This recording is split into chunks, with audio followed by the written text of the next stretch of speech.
I believe you've touched upon this, and Megan did also, about gated content, and that's no longer like what people are doing for marketing. Like, what would you suggest to do with that content instead of gating it?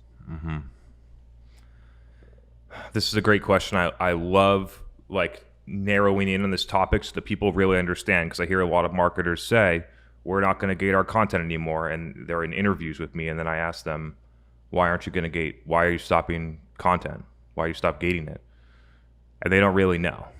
And so um, the reason that you ungate content is in a bunch of different ways, but just taking the forms off your stuff and leaving it on your website and changing nothing else is going to drive a marginal impact at best.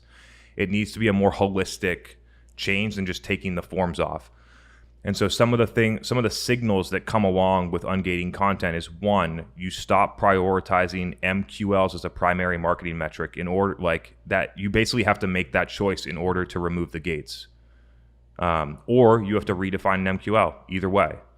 So that's one. The second thing is, and the main one in my view, is that you think differently about content distribution. So when it's gated, you need to have it on your website behind a form on a PDF like it's 2009. And when you don't have to gate them, you can take that PDF, you can take an excerpt out of it, you can chop it up, you can make it into an animation, you can put it on LinkedIn. You can take one of the graphs, you can move it into a picture, you could put it on Pinterest. You could summarize the report in a video like what we're doing right now and do an event about it. You could summarize the report, take that video and put it on YouTube.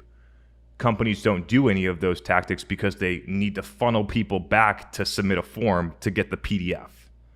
Right? So the flexibility that it creates on distribution is a major driver. The last one is that it allows you to think about content creation fundamentally differently, not only on strategy and topics, but also on formats. And so when you're optimizing for gated content, which is basically optimizing for MQL form fills, you create certain types of content. That 6 tips to do this better, right? Or the state of this, which is typically fluffy, doesn't add a ton of value with a clickbaity type of headline to get people to fill out a form. And so, and when you don't have that, you can really start to think about, what do these people want to hear? What would be the best way to deliver that? Maybe a PDF isn't the best way to do it. So you got me riled up here, but those are some of the reasons.